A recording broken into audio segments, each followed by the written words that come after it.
First, just brief words. Who am I? I'm a software engineer. I work for a company called YLD. We're a consultancy specializing in JavaScript and Kubernetes. And I write a lot of blog posts. That's my Medium profile. Please go there and like and share, and it makes a big difference. If you enjoy this talk, it's the best way to thank me.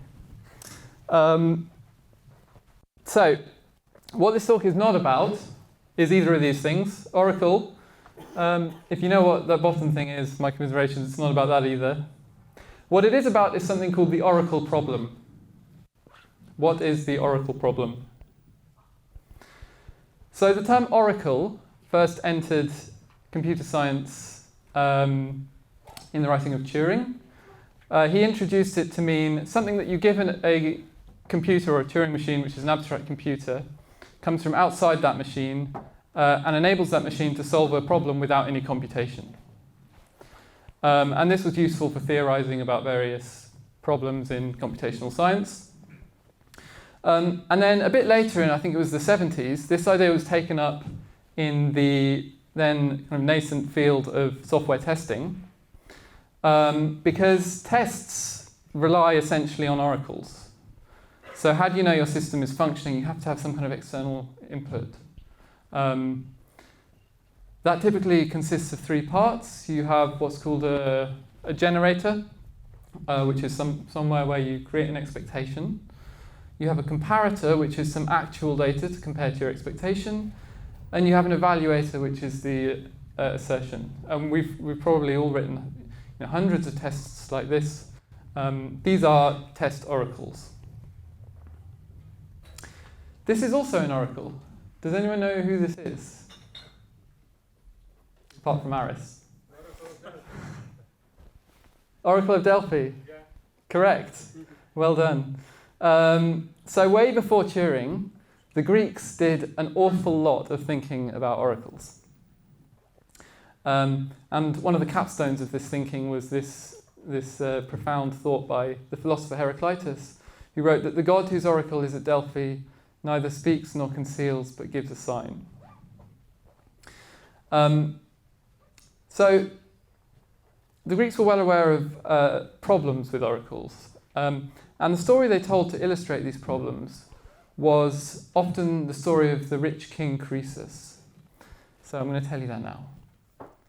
Croesus was the richest king in the world. He was from Asia Minor, and he was fascinated by oracles because he thought that they could give him kind of an edge over his enemies. So he went to the oracle at Delphi. He was thinking about invading the Persians. And he said, well, what will happen if I invade the Persian Empire? And the oracle said, if you do this, a great empire will fall. And Croesus went away delighted. Of course, this means that I'm going to win. So he invaded, and of course the empire that fell was his own. And the Greek historian Herodotus, who tells this story, says, well, this shows that when you're going for an oracle, you really need to go back again. You really need two oracles. One to give you your oracle, and a second one to clarify what that oracle actually meant. And we have this exact same problem with test oracles. Almost all of our tests are testing one thing. And we have multiple tests, but each individual test should test one thing. We run our tests with a limited number of initial states, typically one. We generate actual data from a limited number of inputs, again often one. And we make a limited number of assertions about that data. What this means is that our test oracles are deceptive. The classic example of this is a test suite that has 100% coverage but doesn't actually test anything valuable in the code. So this is the oracle problem. It's that oracles somehow don't quite capture the complexity of the system that we're trying to test. What can we do about it? And here is where I reveal what this talk is actually about. So one of the solutions to the oracle problem is fuzz testing. Fuzz testing is a very generic term. You'll hear it used to describe something very specific, but actually it can be used to describe all sorts of things. So just out of curiosity, how many people have actually done fuzz testing? Okay. What is it? So the basic idea, the common to all the sorts of fuzz testing, is that instead of writing our test oracles by hand, we generate them automatically. So now instead of 1, 100, 1,000 tests, we can have 10,000, 100,000. Okay, this doesn't solve the oracle problem because at the end of the day, these oracles are still finite human representations of the divine truth of our program. Like, they're not going to fully capture it, but it's a good mitigation. So these are some of the ways you can sort of chop up fuzz testing. I'm going to go through each of these. So no one here has or will admit to having done it. And that is really the main motivation for my interest in this topic, because there are other communities where fuzz testing is quite popular. In the JavaScript community, there's very little knowledge about fuzz testing, and our tooling is lagging behind that of other languages. And so it's hard for us to get a sense of the value of these techniques, and it's a vicious circle. So I'm going to show you what we can do today in JavaScript, and where the opportunities are for contributing to existing projects. First thing we can do is cheat. So actually, this is probably the quickest way to get a good return on your investment with fuzz testing. So instead of generating your oracles automatically, you just pull from a crowdsourced list of input that's known to be problematic for a lot of systems which aren't sufficiently robust. So this is a thing you can find on GitHub. It's a sort of text file with just 1,000 strings that, if you fire them into your application, could well break it if you've not been careful enough. Oops. It's dead easy to use. You can download Artillery, which is a load testing framework, but it has this nice plugin that integrates with the list of naughty strings. So this is telling Artillery, fire username and password JSON at my session endpoint and do it hundreds of times, and each time you do it, use a different naughty string. And really, that's all the config you need. It's that simple. Just to give you an example of the kind of bugs this can catch, this was a bug, very popular bug in Jira sort of a few years ago now. Someone figured out if you put an emoji in the right field, you could take down your company's Jira system. One of the few examples of a bug that actually improves the software, but this is the kind of thing you can avoid if you just take that simple step with Artillery. So now the second type of fuzz testing I mentioned is called blind fuzzing. This is where we do actually generate data, and there's a couple of command line tools you can use to do this. The basic idea is we have a seed, which I'll explain what that is in a minute. We have some data which is our input, which in this case is hello.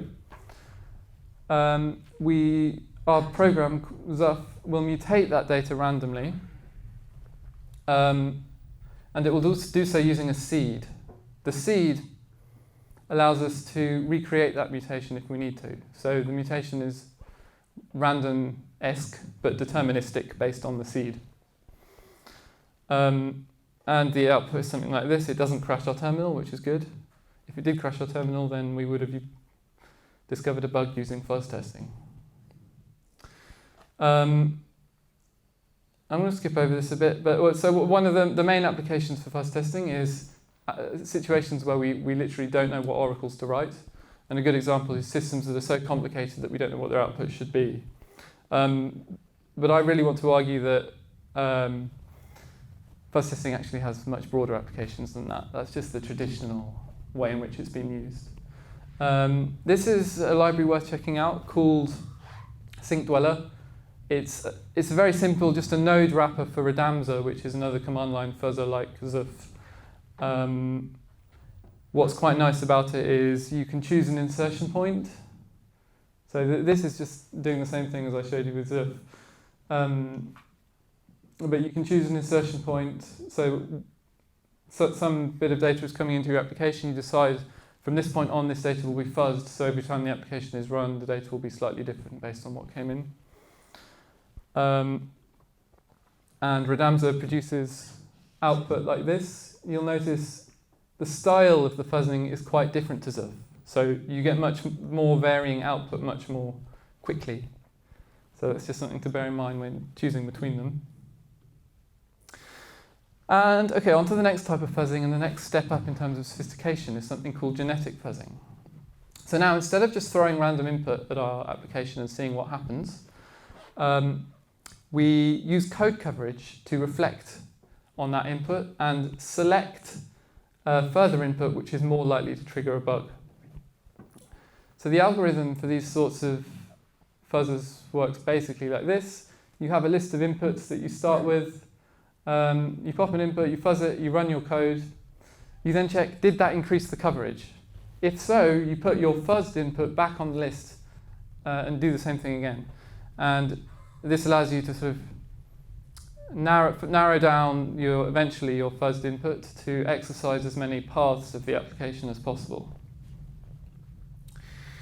American Fuzzy Lop is the oldest and most popular piece of software for doing this. It's designed to work with C.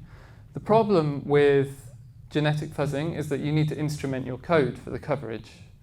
So that means if you port American Fuzzy Lop to a new language, that means you have to port it to a new language. You can't just run it on your JavaScript application unless you recompile Node with AFL's instrumentation, but that's probably not a good way to do it. Ports exist for several languages. In Go, it's very popular.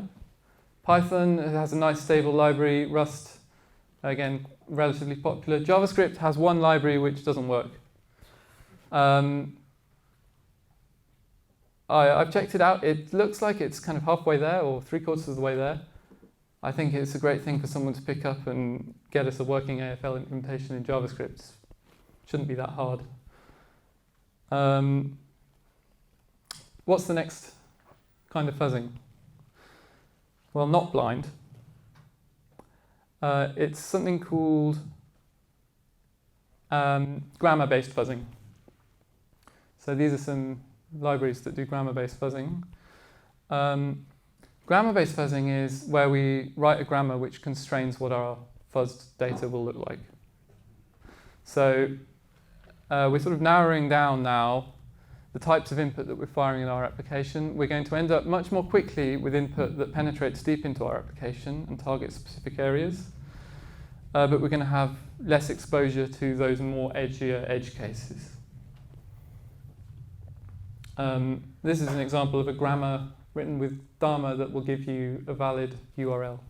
So you run the fuzzer and you'll just get as many valid URLs as you like. Okay, but if we're generating specific data types like URLs, why not just generate our data types within JavaScript natively?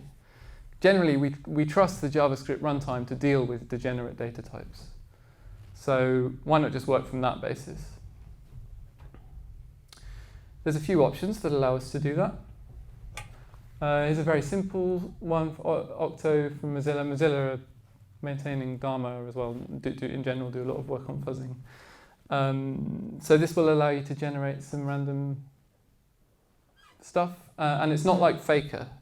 So Faker gives you realistic data. This gives you data that's designed to break your application. You'll get stuff like that. We can use FUZZ, which we pass an object, and it will mutate every key in that object, kind of inspecting what the type is, just to be easier, potentially. And get something like that. Okay, now, once we have the ability to generate native data types, we can actually do something much more interesting than just firing those randomly at our application. We can do something called generative or property-based testing.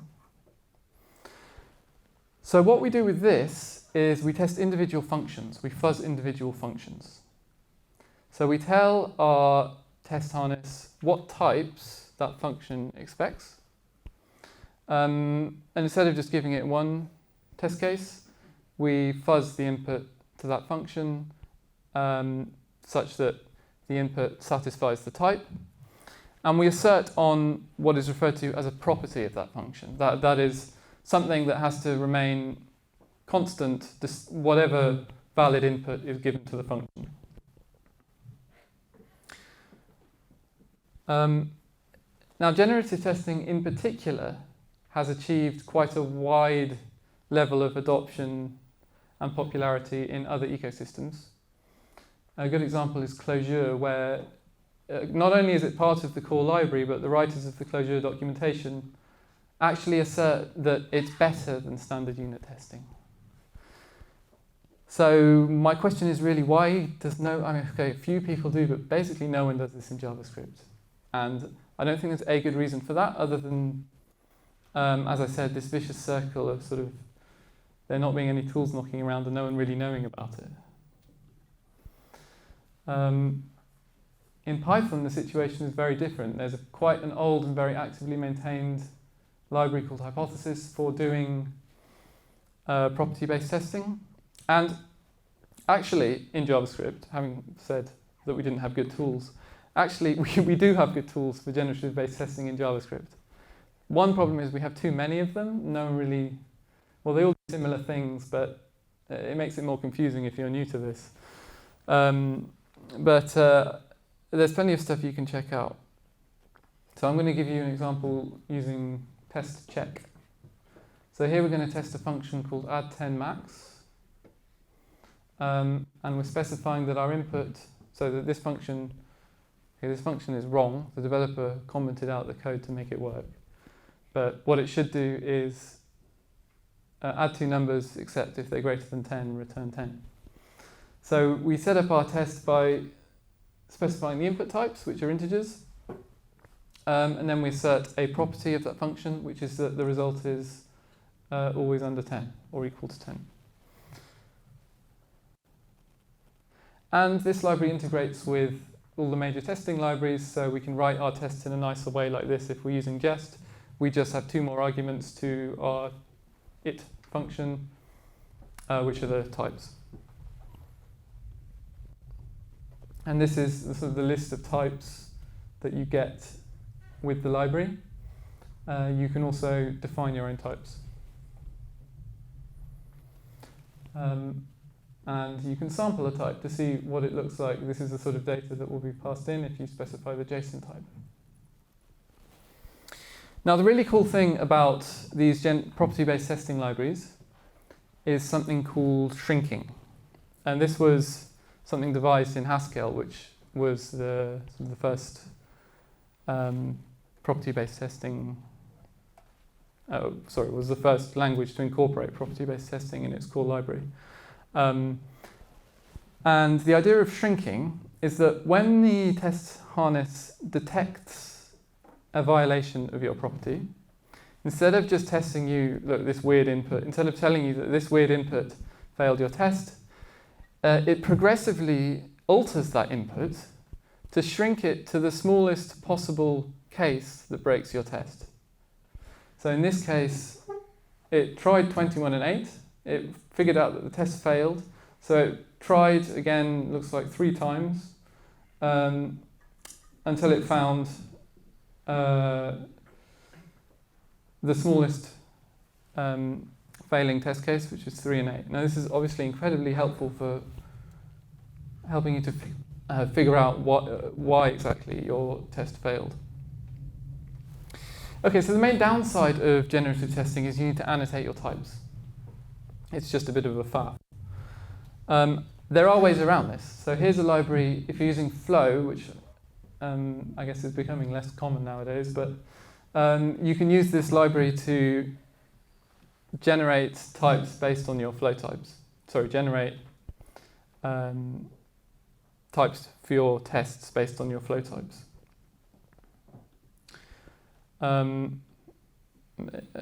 That's how it works. So the problem with it, not updated in 2 years, not widely used, missing functionality. Again, a good thing for someone to pick up and work on. Another interesting library is FUZZ. This will take in a joy specification and generate data based on that specification. So you can use this in combination with the generative testing library to kind of get your types for free if you're using joy schemas. Again, proof of concept, currently work in progress, mostly used by me. So experimental. And I haven't found one for TypeScript. Please, someone make something like this for TypeScript. So there's various tricks. Identifying properties is difficult. It's something that needs to be learned.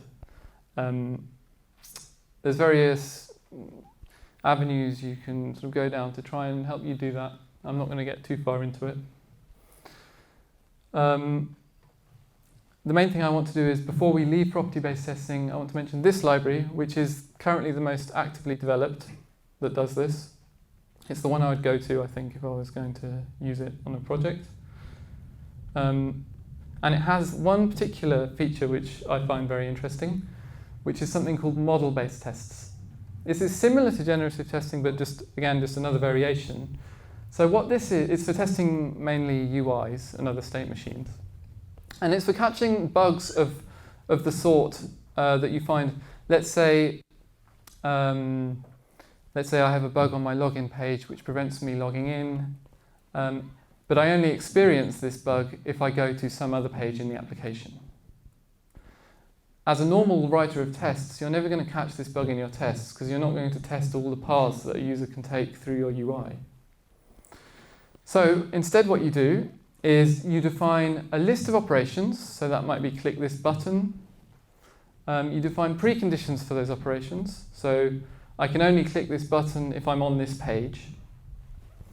And you assert on the post conditions. So you say, after I've clicked this button, I should be on this other page. Now you have your list of operations. The testing engine is going to combine them, string them together to construct valid sequences of user events and generate as many as you like random sequences of user events and see if any of your post conditions are violated. Oh yeah, this might end up in jest. I haven't checked up on this recently. Okay, so classically, one reason these weren't used, these types of testing techniques, was lack of computing power. That's no excuse anymore. You can actually fully parallelize them if you want. You probably won't need to for most projects.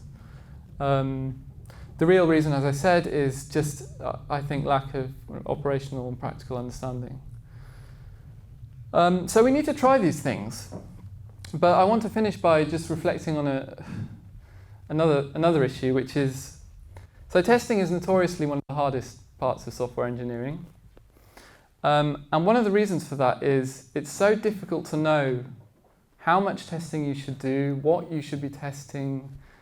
And to be honest, I think any senior developer who tells you they know exactly what and how many tests there should be has probably just come to believe a lie that he told his line manager or her line manager some time ago. We don't have a good way of measuring test quality. Or do we? So there is something called mutation testing. And again, I think this is one of the greatest things that hasn't yet made it big in the JavaScript community, and I hope will soon. The idea is simple. Your testing engine, instead of mutating your input, mutates your source code. So it will do things like alter return values, change equal statements to not equal statements. So it alters your source code, it then runs your tests, and it sees if your tests fail. If they do, then that's a good sign.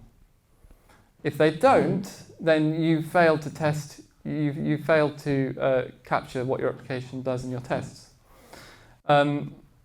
So it performs lots of these mutations. Every one which triggers a test failure is referred to as a kill. It's a mutant that gets killed.